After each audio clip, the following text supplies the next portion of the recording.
Ecuador es la noticia, periodismo puro, Hechos Ecuador, unidos siempre por la verdad. Hechos Ecuador es la televisión.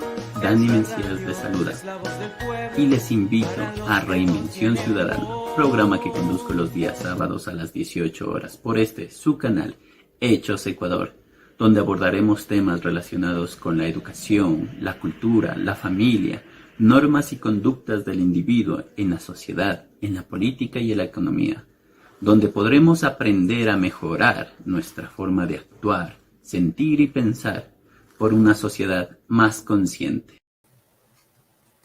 Muy buenas noches con todas las personas que nos miran en las distintas redes que tienen nuestro canal Hechos Ecuador por su programa Reinvención Ciudadana.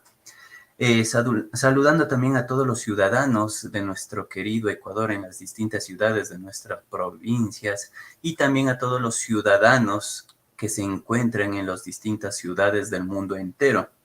También invitándoles a que se unan y se conecten a nuestra plataforma www.hechosecuador.com y nos sigan por las distintas redes sociales como Facebook, YouTube, Instagram, Alexa, Roku, Amazon. Hoy tenemos un tema muy interesante. Tenemos lo que es personas que no se dejan amar y tenemos una invitada de lujo. Tenemos a la doctora Adriana Sabio Corvino. Ella es psicóloga, psicoterapeuta y especialista en psicología forense y criminología, directora y creadora del Instituto de Criminología y Psicología Forense de Uruguay, con sede en Montevideo, promotora de derechos humanos en el MEC y la ONU Uruguay, perito forense de parte de Justicia, talleres, también hace lo que son los talleres, y congresista sobre temática psicológica forense y jurídica. Es escritora también de libros, investigadora desde el 2017, creadora del movimiento Empoderamiento Femenino Mujeres Enérgicas para Latinoamérica. Aquí también tenemos que ella es una colaboradora en nuestro querido país con el programa Sembrando Huellas. Exacto. Doctora, mucho gusto de conocerla, de tenerla en nuestro programa en Reinvención Ciudadana. Cuéntanos. Muchísimas gracias a ti, Dani, querido, por la invitación. Para mí es un honor. Les mando muchísimos saludos y bendiciones desde aquí, desde Montevideo, Uruguay. Bueno, aquí a mis espaldas ven la bandera de su hermosísimo país, que deseo conocerlo pronto porque no lo conozco. Así que bueno, ya me han prometido llevarme con ustedes. Así que muchísimas gracias. Mi doctora querida, háblenos, ¿cómo es esta característica de que hay personas que no se dejan amar? Esto suena algo muy extraño porque la mayoría dice, yo quiero buscar el amor, yo quiero encontrar el amor de mi vida.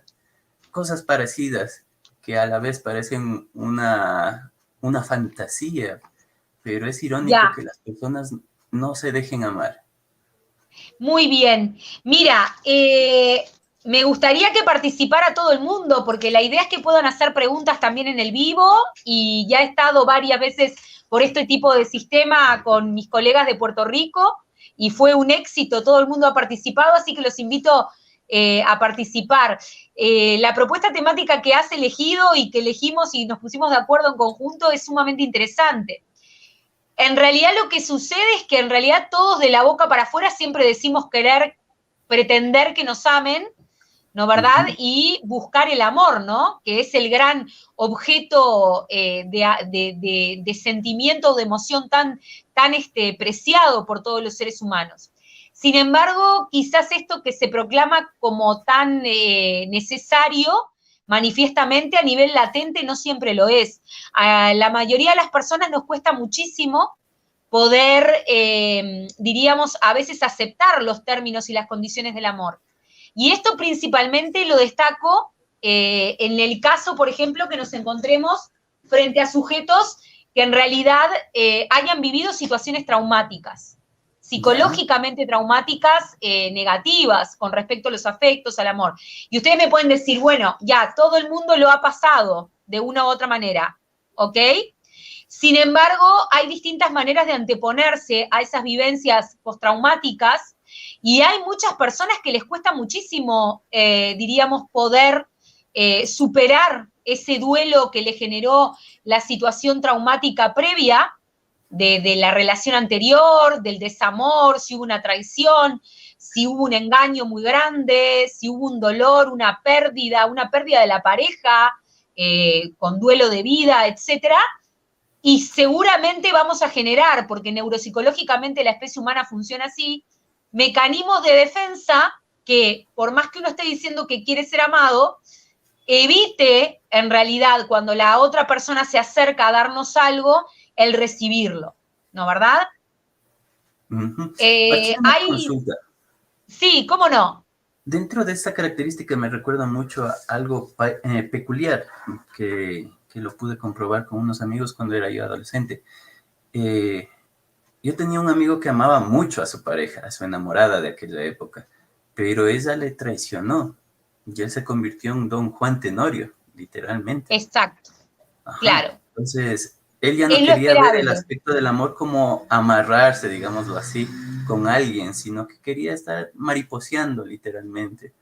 Bueno, ese ejemplo que tú das es el ejemplo exacto que explica por qué hay personas que no se dejan amar. Uno de los elementos con los que nos vamos a encontrar son personas traicionadas. Entonces, antes de que el otro realmente me ame de una manera completa y que yo esté satisfecho con lo que estoy recibiendo, corto ese lazo y engaño a la persona como me engañaron a mí. Entonces, evito que el pasado engaño que sucedió en el pasado contra mi persona se vuelva a repetir. Interpreto que el pasado necesariamente se va a volver a tener que repetir, cuando en realidad no es la verdad.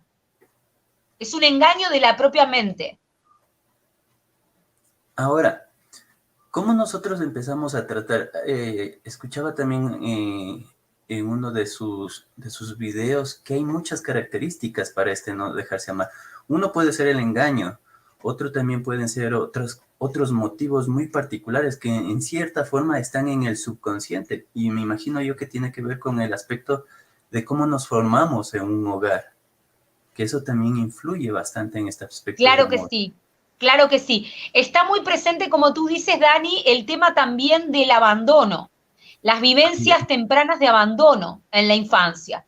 Si hemos recibido abandonos de nuestros padres, abandono de seres queridos muy cercanos, muy allegados, muy queridos, porque, a ver, al ser humano o al cachorro humano, como diría Winnicott, el abandono le suena a soledad y también le suena a ser defraudado, o sea, me han traicionado. El abandono en síntesis, desde el punto de vista inconsciente, encierra en su base la esencia de la traición.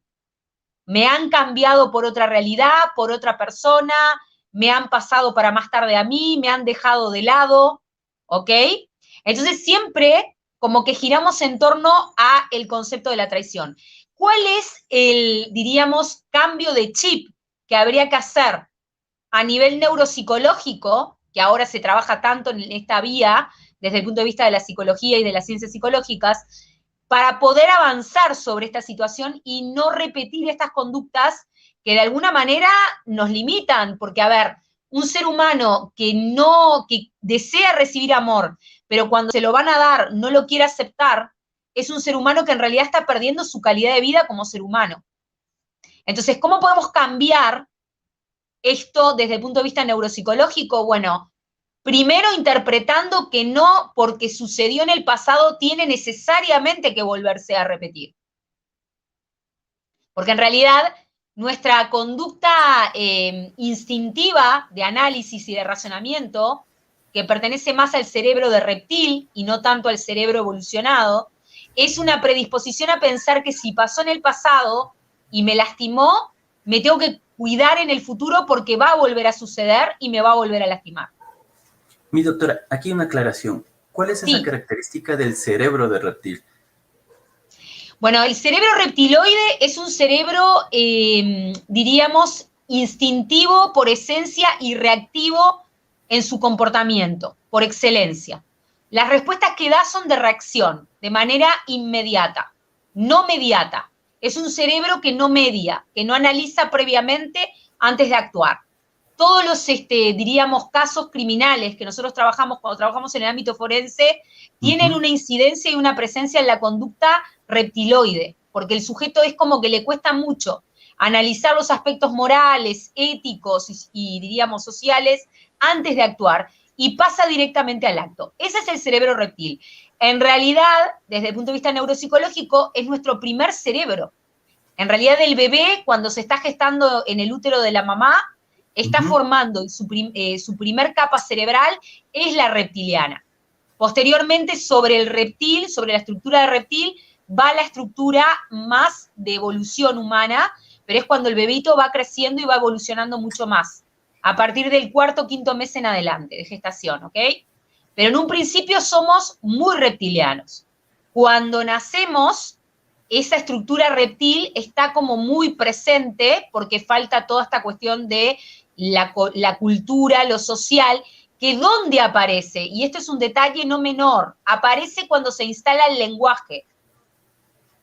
El día que yo pierda el habla, pierdo mi capacidad de civilización.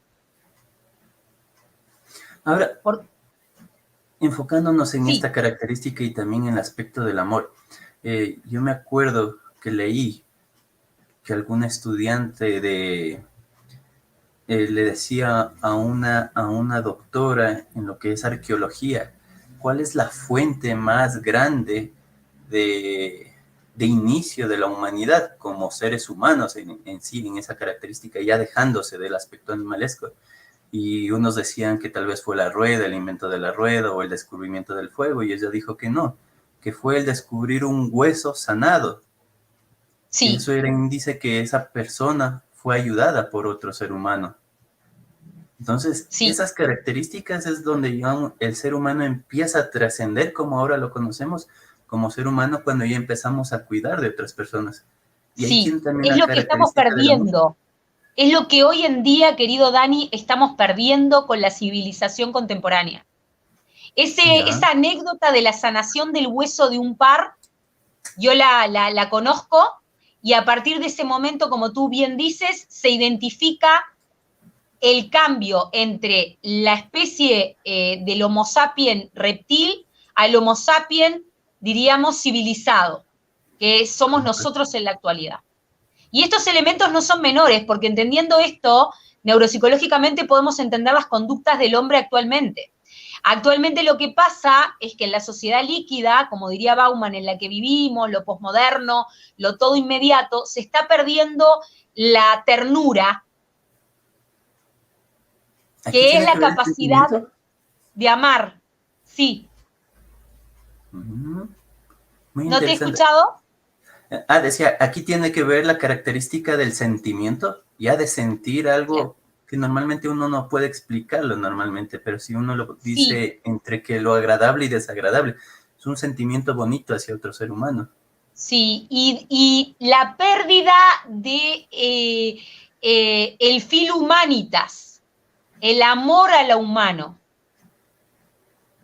Fíjate que, por ejemplo, al día de hoy tenemos más gente que se vincula mejor desde el punto de vista de la interacción emocional con sus mascotas que con otras personas. Eso es verdad, sí es cierto.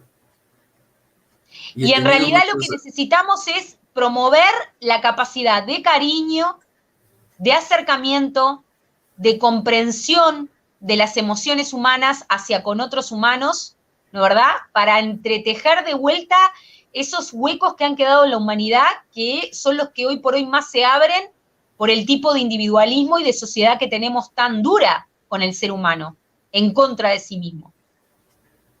Entonces, promover el cariño, que no tiene por qué ser sexualizado ni erotizado. ¿Qué quiero decir con esto? Yo puedo tener cariño hacia el ser humano cuando camino por la acera y me cruzo con alguien que necesita ayuda y yo poder ayudarlo, ¿ok? No tiene que haber un vínculo. secundario, terciario de unión para yo poder ayudar a esa otra persona, porque tengo que poder verme en el otro, porque el otro es un par. Lo que se está rompiendo hoy es eso. Al ser humano actualmente le cuesta ver en el otro a un reflejo de sí mismo. Ya. Aquí también tiene que ver, por ejemplo, con características, ya vamos, de la educación también, porque, por ejemplo, un niño Claro. no sabe de amor, pero sí sabe de amistad. Un niño Sí, sabe expresar su afecto hacia otro niño o niña, indistintamente de la raza o del credo, pero lo refleja de una forma innata, bonita. Pero el ser humano, ya el adulto como tal, es el que va distorsionando en el niño ese tipo de emoción innata en él.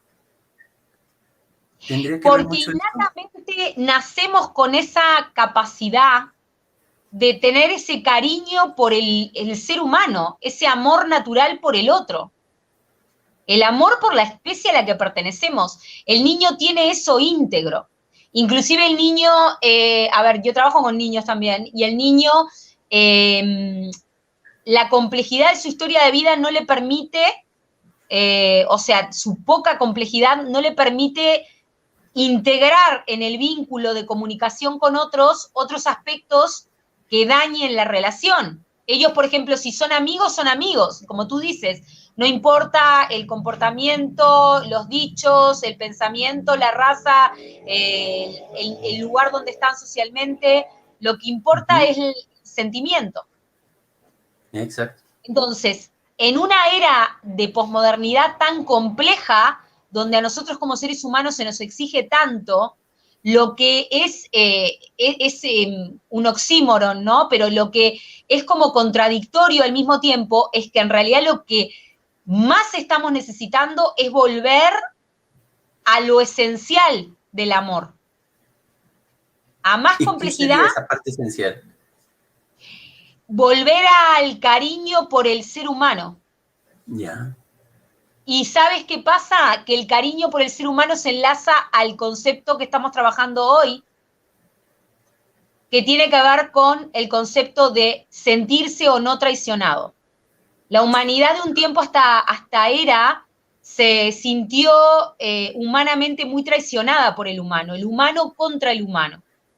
Si nosotros logramos ir disolviendo ese sentimiento de traición y autotraición de la especie contra la propia especie, quizás podamos empezar a caminar en otra línea. Ahora, esa característica del sentimiento de traición es lo que nos va alejando de esa particularidad, que no dejamos que otro ser humano nos quiera o nos ame, y también nos va bloqueando ese sentimiento, esa sensación de empezar a amar a otro ser humano. Muchos, Exacto. como bien dijiste, lo enfocan, lo he visto yo, lo enfocan hacia los animales, tratan de ver esa característica, pero se pierde la particularidad del individuo dentro de la sociedad y nos volvemos individuos aislados, literalmente, muchas de las veces. Y a ese Y tipo de solos, personas, exacto, y empiezan muy solos, porque ya yo puedo tener mucha conexión con mis animalitos, con mis mascotas, que los puedo adorar y todo, y es muy, muy válido. Pero, a ver, no es lo mismo. claro, Porque es cierto, cuanto más conozco a la gente, más quiero a mi perro, ¿ok? El esa es una pensamiento gran este tan frase, comentado. ¿sí? Esa es una gran Pero yo frase que todo el también mundo lo dice. ahí podría cuestionar y podría decir, bueno, ok, cuanto más conozco a la gente, más quiero a mi perro, pero ¿has hecho más intentos en seguir conociendo a la gente? Porque tu perro no pertenece a la especie gente. Claro. Uh-huh. Y de O hecho, sea, esta característica, aunque tiene y desvía, digámoslo así, un poquito esta característica del sentimiento, del amor hacia los animales, pero vuelve una sociedad cada vez más apática, vuelve una sociedad claro. que, que ya prácticamente inclusive uno como individuo se deja de amar a sí mismo. Yo he visto muchos esas características. Y ya no es que Mira, solo ya no ama a la otra persona, y empieza a dejarse de amar a sí mismo. Totalmente coincido contigo y vas directo a algo que es muy importante en esta temática, que tiene que ver con el creer. Cuanto menos creo yo en los otros, pero no creer locamente, creer con coherencia, ¿ok? Cuanto más descreo yo de la especie que me rodea, que es mi propia especie, más empiezo a descreer de mí mismo. Hoy por hoy lo que estamos es accediendo a una era de crisis de creencia. Las personas no creen en ellas. Las depresiones, las angustias, los duelos, todos están vinculados a una falta de creencia en sí mismos. El ser humano le cuesta mucho, y se está viendo muchísimo a nivel internacional esto, a nivel mundial, identificar cuál es su misión de vida. ¿Qué están haciendo aquí? Uh-huh.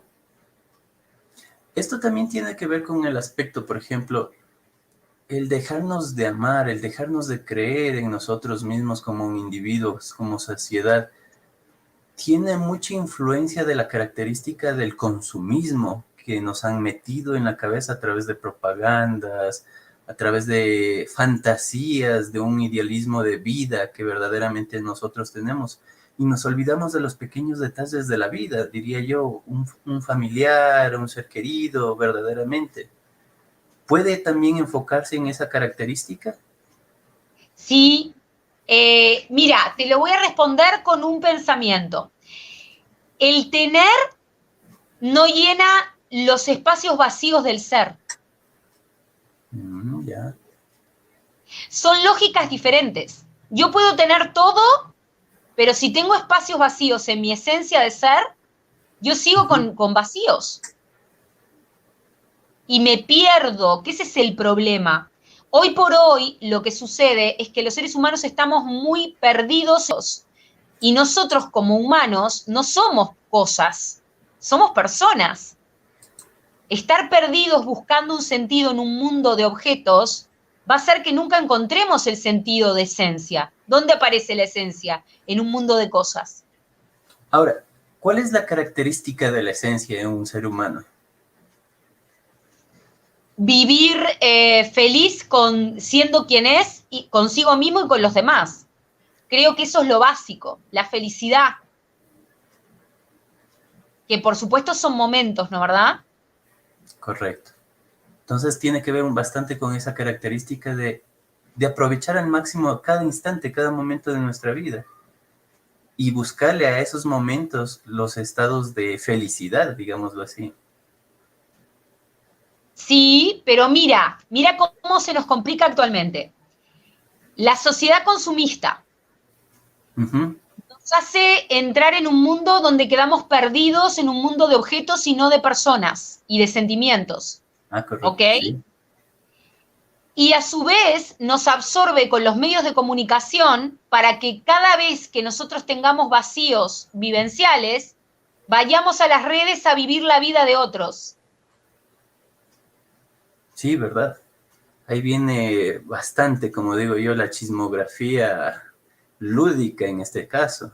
El otro día yo estaba hablando de un caso clínico de un adolescente, entonces me decía la docente de ella del colegio, ¿ok? Me decía, no vive su vida, vive la vida de terceros y la energía que tendría que usar para vivir su vida, salir ella a caminar, a andar en bicicleta, a nadar, la trata de canalizar e interpreta que lo está gastando cuando está viendo que la tercera está haciéndolo. Entonces, estamos como insertos en una trampa que, a ver, no digo salgámonos de la trampa porque es muy como complejo, pero si somos conscientes de este juego de virtualidad en la que estamos involucrados, queriéndolo o no actualmente, podemos instalarnos desde un lugar mejor y los daños van a ser menores. Porque si no, después aparecen las depresiones, aparecen los ataques de pánico, las angustias, porque el ser humano queda como desconcertado, no sabe dónde está. Yo sigo todos los días en Instagram a alguien, ¿ok? Y esa persona un día baja la cuenta. ¿Y qué hago yo cuando me levanto? Ya no tiene ese medio de donde buscaba. Empiezan las desesperaciones, como bien dijo. Bueno, sentido. ¿Has visto ahí sentido y misión? Está Ujú, perdido. Está como desdibujado. correcto. Entonces, volver a la raíz tiene que ver con volver a la vida presencial, tener más actividad vivencial, compartir más con otros, los hábitos de las tradiciones. Todos los domingos me reúno con mi familia a comer. Esa es una tradición que ya la mayoría está perdiendo últimamente, verdaderamente en ese sentido. Y de hecho ahí es donde se pierde esa característica de, o mejor dicho, se gana esa característica de dejar de amar. Porque mucho se ha hablado que la base de una sociedad es la familia. Y no enseñamos, Dani, no enseñamos a los más pequeños a que aprendan a amar, porque en vez de reunirse con sus abuelos y con sus, por ejemplo, tíos, se quedan con sus padres y si sus padres el fin de semana están ocupados, los cría como quien dice el celular. Correcto. Esa es la vida social ahora, actual. Mi doctora, tenemos unos Sí. saludos, me gustaría pasarlos. Ah, Tenemos muchas aquí, gracias, qué divino, dice, buenas noches, gracias. Dani, saludos desde la mitad del mundo. Marty nos manda saludos, Marty. Saludos, Martín. Marty también nos dice, lindo tema. Acá Gracias, muchísimas tenemos a gracias. Marco Arsénico Palacios Criollos. Saludos, Dani Mencías y Lucía Sabio desde el sur de Quito, acá en Quito, sur Ecuador. de Quito, saludos, bendiciones. Marty dice, ¿será que los seres humanos nos hemos vuelto complicados, llenos de envidia, de individualismo y solo nos vemos, pero no a todos? Es una interesante pregunta. Bueno, a ver, el tema de la envidia es todo un tema, porque tú sabes que, a ver, aquí la pregunta que me han hecho es muy buena. La envidia, yo siempre les explico a mis estudiantes y a mis alumnos que es una transacción psicológica negativa. ¿Por qué? Porque en realidad el que nos envidia nos está diciendo, te cambio tu felicidad por mi tristeza. Ah, interesante. Aquí se habla de un Entonces, intercambio. mira qué interesante, Dani, esto que hace la pregunta el participante. Ujú. En realidad sí está muy vinculado con la envidia de lo que estamos hablando, porque hoy por hoy, cuando hay personas que viven realidades de compartir, salir con sus familiares y demás, son muy envidiados. ¿Pero por qué? Porque el que lo está envidiando está muy bloqueado en la tristeza y en la depresión de no animarse a salir a hacer eso. Ah, qué interesante. Ahí vienen los obstáculos mentales, ¿sería? Emocionales Exacto. también. Exacto, y las contraintenciones, ¿no? A mí me gustaría, por ejemplo, salir al domingo a celebrar con mi familia. No tengo familia, bueno, no importa, pero puedo reunirme con amigos que funcionen como si fueran mi familia, que de hecho pueden serlo también, ¿ok? Claro. Pero no me animo. Entonces, cuando lo veo en los muros de las redes sociales de otro, ¿qué hago? Lo envidio. Pero ¿qué estoy haciendo realmente? Estoy tratándole de cambiar a ese otro que realmente se animó y disfrutó mi tristeza por su felicidad. Ahí viene ese intercambio psicológico, sería en este caso. Exacto. Muy interesante. Gracias, Entonces, Adelina. habría que poder empezar a interpretarlo así, ¿ok? Y a poner más de moda las buenas costumbres y los hábitos y, diríamos, los ritualismos que fortalecen lo emocional. O sea, otra vez las reuniones los domingos, otra vez reunirnos todos a comer la comida del país tradicional los domingos, con los abuelos, con los tíos, porque si no retomamos todo esto, estamos complicados como especie. De hecho, a ver, y ustedes dirán, ¿por qué se involucra tanto esta mujer que trabaja lo que trabaja con todos estos temas? Porque, bueno, la violencia es la consecuencia más nefasta de todo esto que estamos hablando, ¿no? Pero pensemos también que lo que está pasando en la actualidad con la robótica. Nosotros estamos viviendo la tercera revolución industrial, casi cuarta, donde los robots ya se encargan de arreglar las máquinas. Y ya también se están encargando de ocupar lugares de personas. De hecho, Si no, sí. miren Japón y China. Fundamentalmente en Japón, con los famosos androides que están creando, que ya tienen una apariencia humana. Humana y gente que se casa con androides. Ya hay varios casos, hay Sí, casi 3 más. casos a nivel internacional, ¿ok? Entonces, ya están suplantándonos. La revolución cibernética ya está suplantando, está buscando suplantar al humano en una cantidad de funciones. De hecho, creo que hay también conductores y locutores en los medios de comunicación que son robots. Entonces, esto que parecía de ciencia ficción hace unos años atrás, de una película de Yo Robot, ¿no? Que O parecía no fantasía. sé, de Stanley Sí, Kubrick, lo estamos teniendo ahora como una realidad, diríamos, que empieza a pujar cuestionando la función del ser humano con otro ujú. ser humano. Yo tengo Ahora, problemas de vínculo, me relaciono con un robot. De la misma manera que, bueno, me relaciono bien con mi perro, sí, ok, como me diría un paciente. Perfecto. Pero ¿qué pasa con los demás como tú? Ah, no, no tengo vínculo. ¿Y por qué crees entonces que te relacionas tan bien con tu perro? Y mi perro no me contesta. ¿Pero eso es positivo? Eso es disminuir. no aumenta, disminuye verdaderamente. No resta nuestra vida. Y Entonces, esto se relaciona con esta pregunta de Marco Palacios. Dice, nos cuesta a ver en el otro a un semejante, nos dice. sí, perfecto, perfecta la pregunta. Y es tal cual. Claro que sí. Y es una limitación muy grande que arrastra a la especie humana. Nos cuesta ver en el otro a un semejante que sufre por lo mismo que nosotros podemos sufrir, salvando las diferencias, ¿ok? Y también por eso cuesta tanto creerles a las víctimas. Miren lo que les digo. Porque Eso la es interesante. víctima, sea del Ajá. hecho criminal o de la situación que sea de la que estemos hablando, siempre son sujetos que son puestos en tela de juicio, porque la especie humana funciona desde ese lugar. Ya está diciendo que sufrió, pero ¿realmente le habrá pasado? O sea, ¿por qué nos cuesta tanto comprender el sufrimiento del otro? Cuando puede ser el nuestro, en cualquier momento. Ujú. Hay un tema ahí que tiene que ver con la conmiseración y con la misericordia también. O Muy sea, interesante. me pongo en el lugar del que está sufriendo, porque me puede pasar a mí y porque yo quizás lo haya vivido también, ¿ok? Entonces, si no me pongo en ese lugar, es muy difícil que sea considerada, que contemple al otro como un ser sintiente. Vean, por ejemplo, el tránsito. No sé cómo es en Ecuador, pero aquí. Depende del sector, sí. Sí hay horas picos terribles. Bueno, y en el tránsito ven los conflictos que se arman. La gente quiere. Bueno, Jacques Alain Millar, un autor que habla mucho sobre la conducta criminal, él dice que, miren esto, que la conducta criminal o la conducta violenta es la conducta más humana esperable, es la conducta humanamente más natural.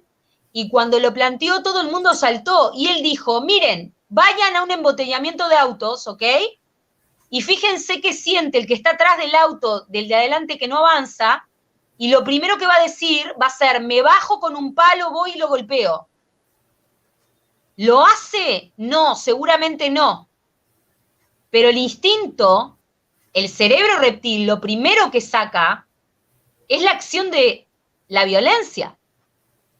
La violencia y el crimen, lamentablemente, y por eso hay que tener mucho cuidado con todas estas líneas del amor, de la socialización y demás, son las conductas más naturalizadas en la esencia de la humanidad. Entonces hay que poder controlarlas mucho con el elemento de la palabra, de la civilización, de la socialización, de el cariño, de hacernos más humanos. Porque nosotros no podemos negar que tenemos a ese reptil dentro, porque está. Ahora, disculpa, con lo que No, tú por favor. nos acabas de decir a todos en esa característica, este cerebro reptiloide que nosotros tenemos influye bastante en nuestra forma de pensar, sentir y actuar.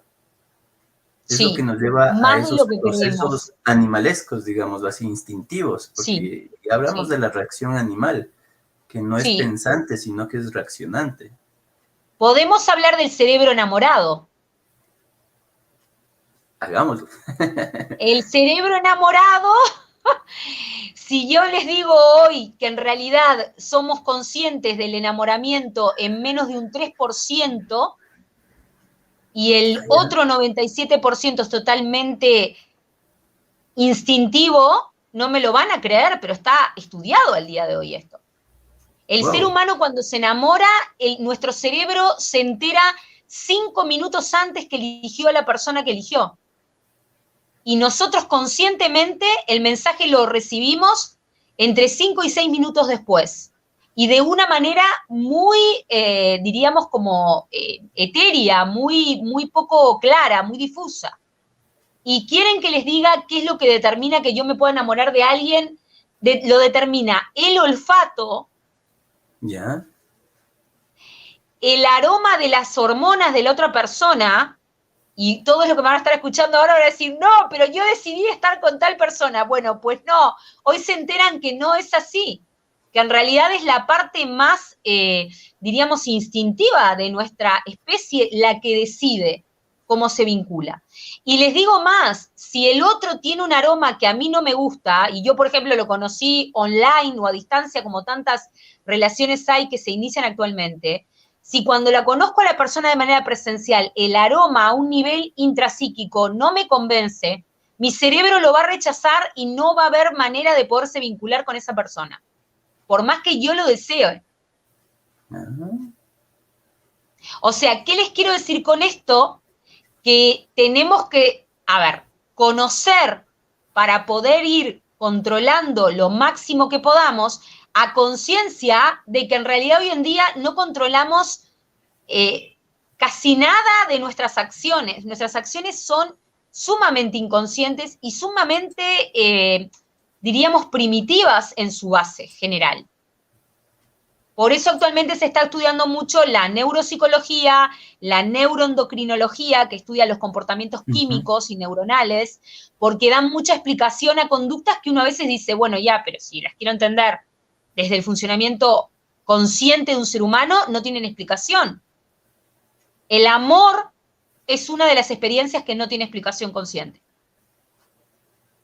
Hay unos materiales muy interesantes del cerebro enamorado, porque a Uh-huh. su vez las mujeres tenemos también tenemos distinciones. El cerebro femenino cuando se enamora genera mucha oxitocina, que es la hormona de la confianza. Entonces la mujer confía en todo cuando está enamorada, ¿ok? Y el varón genera mucha hormona masculina que hace que lo vuelva más territorialista y que cuide al integrante femenino de la especie de una manera mucho más, diríamos, cercana, ¿no? Entonces, lo torna un tanto más agresivo al varón, el ¿Lo proceso del vuelve más enamoramiento. celópata sería? ¿Cómo? Tal vez más celópata en ese sentido. Claro, bueno, y en ese punto que tú señalas, Dani, del celo, es donde nosotros, por ejemplo, en la parte forense analizamos, porque piensen, por ejemplo, este aspecto vinculado a los varones que tienen una predisposición a vínculos de pareja complicados, con maltrato, con violencia. O sea, esto se exacerba mucho más en ese tipo de varones. Entonces, Ya. ¿cómo podemos conocer todo esto para que nos mejore la calidad de vida a todos? Esa es una pregunta muy interesante. Pero antes, tenemos aquí de Marty una pregunta. ¿Será ver al prójimo como nosotros mismos? ¿Sería amarnos tanto para poder amar? O sea, aquí ya Sí, viene la pregunta. ¿Primero me empiezo a amar a mí para poder amar al resto? ya, totalmente, pero el desafío es amarme a mí mismo, que según Siddhartha o, bueno, Buda, debe ser Gautama. seguramente en la historia de la humanidad se plantea como uno de los objetivos que el ser humano consigue al final de sus días de vida. Porque es muy difícil. Hay que aprender a amarse a uno mismo antes. no es tan simple. Es cierto, es muy bien lo que dice el participante, pero es una educación y un cultivo diario el amarse a uno mismo antes, para poder amar correspondientemente al prójimo. Y también este juego de entender que lo que le hago al otro me lo estoy haciendo a mí mismo. El daño a la larga también es para mí, verdaderamente. Exacto. Gloria Hidalgo nos manda saludos desde San Gil, Colombia. Nos está Ay, enviando. bueno, Gloria, saludos, Colombia, qué divino, tengo colegas allá en Colombia también. Gracias. Matt Yuri Medina también nos dice saludos a todos, paz y merencial del pueblo Río Pachijal, esto es aquí en Ecuador. Río Un lugar Pachijal, muy Ecuador, bendiciones. Que sí, es un lugar súper hermoso, con bastante flora y fauna, de hecho, para poder Qué divino. disfrutarlo. Entonces, las características que nos van distorsionando esa capacidad de amar y de dejarnos amar, tiene que ver tanto con la parte inconsciente y subconsciente que nosotros cargamos, porque la parte ya que nos hablaste es feromónica, que percibimos ya es una parte más subconsciente, instintiva del ser humano. ¿Cómo lo podemos volver un poco más consciente? Ese 97% que tenemos de inconsciente, volverlo a un consciente. ¿Cómo se puede llegar a algo? Sí, se puede con autoconocimiento, pero también con disciplina interna. ¿Y qué es esto? Con práctica de conductas contrainstintivas. ¿Cómo sería ahí? Esto está Mira, muy interesante. Mira, es súper interesante y súper fácil de lograr y de aplicar. Si yo estoy en una situación donde todo el mundo esperaría que yo reaccionara de una determinada manera, ¿Ya? porque naturalmente eso es lo que se espera, poder elegir la opción que nadie realizaría. Eso es ejercitar la parte, diríamos, contraria al cerebro reptiliano, porque el cerebro reptiliano funciona desde la instintividad. Entonces, si aplico conductas contrainstintivas, estoy dominando mucho mi cerebro reptil. Es difícil. Por ejemplo, si tienes un problema con alguien y te han ofendido mucho, que puedas volver a acercarte a esa persona y hacerle un bien. No es solamente acercarte, sino a devolverle algo que a su vez lo beneficie. Ahí estás domando la parte de instinto que es, a ver, instinto reptil, preservo mi territorio, me lo quieren quitar, ¡guau! Yo me voy contra esa persona. A ver, más o menos, según te comprendí, sería como decir, en un suceso donde yo sería reaccionativo ante un evento, exacto, antepongo un aspecto reflexivo. exacto. No me dejo llevar por la escena, sino que la analizo para dar una respuesta muy distinta a la que sería la común. Exactamente, porque en realidad, exacto, porque el cerebro reptil, mira lo que pasa, el cerebro reptil es totalmente reactivo, es instintivo reactivo. El cerebro reptil responde a 3 aspectos: territorio, comida y procreación. O sea, a él le importa comer, preservar el territorio y procrear, o sea, la sexualidad. Fíjate que estos 3 elementos son en los que se basan los medios de comunicación y el marketing para vender. ¿Qué nos venden? Nos venden comida, territorio y sexo. Algo de esto también hablaba, me parece, Sigmund Freud con respecto a la sexualidad. Exacto. Bueno, están los medios, claro, porque, a ver, ahí está presente toda esta cuestión de que cuando nos quieren atraer, nos atraen más fácilmente por el cerebro reptil que por el cerebro racional. Entonces, si a mí me ofrecen comida y me ofrecen educarme, seguramente, si yo razono con el cerebro reptil, voy a elegir comer. O voy a elegir territorio. Pero también ataco frente a algo que me amenace estos 3 aspectos. Entonces, si alguien viene a hacerme sentir que yo pierdo mi lugar, porque al cerebro reptil lo que le gusta es tener poder, en vez de poder contraatacar, poder controlar y dar una respuesta contraria, compensatoria, no reactiva. Aquí, bueno, primero nos dice Adelina Shakai, saludos desde Huamboya, Ecuador, te mandan Huamboya, saludos. Ecuador, bendición. Ay, quiero conocer todos esos lugares cuando vaya.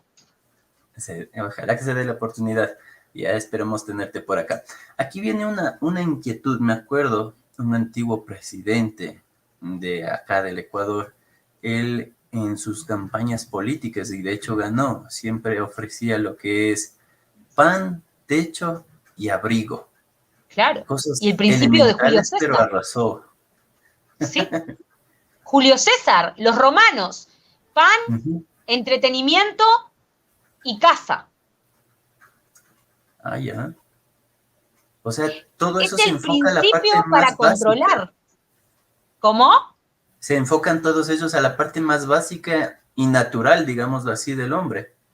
Pero mira, los políticos, y no tengo nada contra los políticos, voy a aclararlo, pero los políticos están analizados desde el punto de vista de los perfiles psicológicos y su estructuración es casi siempre narcisista con una predisposición a desear el poder bajo cualquier concepto. Entonces, ¿qué es lo que yo puedo ofrecer que nadie se me resistiría por su esencia humana reptil? Esos tres elementos. O sea, territorio, comida y sexualidad. Y ahí es imposible que la mayoría se resista. Porque en realidad, ¿qué pasa? Por ejemplo, y acá vamos a un punto súper interesante de la ciencia, de los aportes que hace la ciencia en esto. Los problemas que la humanidad vive en la actualidad no son problemas de capacidad de la especie humana. Son problemas de ignorancia. Si yo me conozco más a mí mismo, puedo tener un autocontrol mayor y puedo cambiar mi vida. Y esto me viene una pregunta aquí, justamente con lo que tú acabas de decir, tocando este tema también un poco político, un poco social, un poco familiar en general. A las familias, a los padres, a las madres, no nos enseñan esta psicología de cómo ir educando a los niños, cómo ir criando una emoción madura, cómo ir creando un tipo de pensamiento en el niño que sea coherente con los hechos de la vida. Entonces aquí me viene ese aspecto de la política que decían tradicionalmente, mantén ignorante un pueblo y lo someterás. Exacto. Bueno, pero a ver, ¿por qué no podemos enseñar, que no es difícil hacerlo, y comenzar a enseñar y a educar en lecciones de vida? ¿Por qué no podemos mostrar con ejemplos los modelos que sí son buenos seguir y que son contrainstintivos? Por ejemplo, ser honesto, ser respetuoso. Los valores. Volver a devolverle el valor a los valores que realmente existen. Porque mira, hoy en día, por ejemplo, tenemos un problema con los adolescentes, con los púberes y con los niños, pero principalmente con los adolescentes, que es la hiperactividad. ¿Sabes lo que le pasa al niño hiperactivo, al adolescente hiperactivo? No recibe la suficiente cantidad de abrazos que necesita. No vaya. Es así. El abrazo es el límite que yo encuentro en contacto con el cuerpo de un otro, que es un par mío. Cuando ese límite no está, el ser humano se distorsiona, no sabe ni dónde está parado. Algo tan básico como eso, para volver otra vez a anclar a lo que está bien y separar de lo que no está bien y no nos conduce a nada, es lo que necesitamos empezar a hacer. Esto me recuerda, bueno, hablo de la época de mi bisabuelo, y yo le veía cuando él se encontraba, cuando yo era niño y él se encontraba con algún amigo del pasado, él tenía la costumbre de darle la mano y un fuerte apretón de brazos. Claro. Ellos tenían esa costumbre, y claro, era una sociedad que se hablaba que era más sana, más amistosa, más protectora en general con el conocido y desconocido. Aquí estoy, yo soy un cuerpo como tú y estoy para ti. Uh-huh. Y donde tú terminas, empiezo yo. No estamos flotando en el espacio.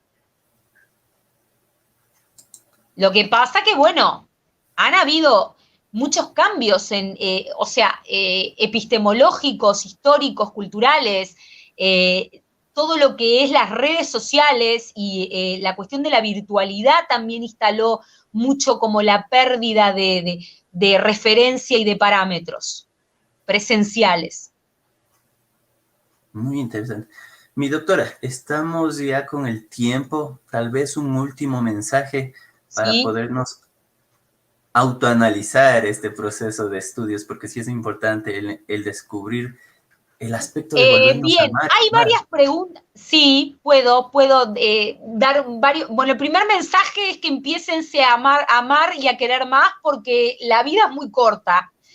Y como dice una canción que he oído por ahí, la muerte me enseñó lo que es vivir. A veces nos puede suceder, pero si no les sucedió, no traten de esperar el límite existencial para darle valor a la vida. Vivan la hora, ¿ok? Porque eso es lo que realmente vale. Eso es lo que nos llevamos. ¿De acuerdo? A donde vayamos, no sé, sea donde sea que vayamos, no importan aquí las religiones, todo es válido. Lo que importa es lo que vinimos a aprender y la misión que vinimos a cumplir, porque vinimos a cumplir una misión y ocupamos un lugar. Como yo a veces le digo a mis pacientes, si uno nace, no nace por casualidad, está aquí por algo. Y yo creo que hoy tenemos que interpelar mucho este aspecto, porque este aspecto es el que se ha tapado, se ha dejado de lado y ha alimentado la depresión, la desesperanza en la humanidad, la pérdida de rumbo, y creo que hay capacidad de sobra para poder retomar este aspecto. Y lo otro es que se hagan algunas preguntas, quizás todos los días, pregúntense antes de dormir, ¿qué les gustaría hacer a ustedes para que ustedes sintieran que su vida vuelva a tener sentido? Esa es una pregunta. ¿Qué me gustaría hacer para sentir que de vuelta mi vida vuelve a tener sentido? ¿Sí? ¿Qué me gustaría o qué debería cambiar para empezar a vivir la vida que quiero empezar a vivir? ¿Sí?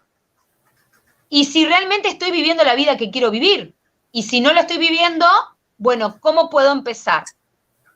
Porque no importa en el lugar donde estemos. En ese lugar donde estamos, es seguro que contamos con los elementos suficientes, que no estoy hablando de objetos, con los elementos suficientes en ese sitio para poder conseguir lo que buscamos, si no estaríamos en otra parte.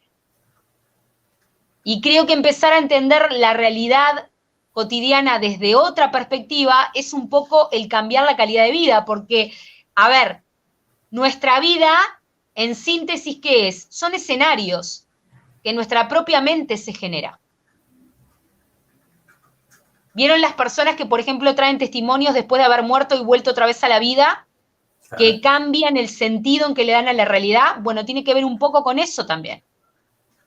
Esas personas se dan cuenta que en realidad nuestra realidad, que a veces nos tomamos tan a pecho, que es tan terrible, que es tan pesada, es en realidad un escenario y a veces es peor adentro de nuestra mente que lo que es realmente afuera. Ese sería el mensaje. Adrianita, muchas gracias por estar aquí. Para concluir, hacerles una petición a todas las personas que nos escuchan y nos ven desde las distintas redes, que no se olviden de vernos en Reinvención Ciudadana de lunes a viernes de 7 a 8 de la noche, los días lunes con Boris Sosas y temas políticos, los días martes con Luis Lascano y temas de ecología económica, los días miércoles con Germania Oña y temas sociales, los días jueves con Marty Guerrero y temas de salud, los días viernes con Marco Palacios y temas de economía popular y solidaria, y los días sábados en horario distinto de 6 a 7 de la noche con mi persona, y temas de psicología y de compromiso social para un cambio en una sociedad más consciente. Gracias, mi doctora, por haber estado con nosotros y le tenemos presente para ver si hacemos otro programa con un nuevo tema. Claro que sí. Gracias a ti por la invitación. Fue un placer participar con todos. Recordarles también que tengo un canal de YouTube que si quieren pueden suscribirse o no, o visitarlo, que hay muchísima información, videos que subo todos los días, que bueno, que es mi aporte a todos los que lo necesiten. Quedo a disposición. Gracias, Dani, por la invitación. Hay unas actividades académicas que también vamos a estar llevando a cabo ahora en julio con Sembrando Huellas, vinculadas nada más y nada menos que a las conductas de las familias con situaciones de consumo problemático de sustancias. Así que para los que estén interesados estamos a disposición. Y bueno, la idea es poder aportar a la humanidad desde el lugar donde estamos cada uno de nosotros. Ese es siempre mi objetivo. Su contacto tenemos en la parte de abajo, está pasando también para que lo puedan ver. Muchas gracias. Y puedan contactarse a través de su WhatsApp también si necesitan una ayuda. Invítame para otros, quedo yo a disposición, ya te comprometo así públicamente. Hecho, aquí le tenemos presente y vamos a ver un nuevo tema, muy interesante como el día de hoy. Muchas gracias, mi doctora. Bendiciones para todos. Bendiciones para todos. Bye, bye.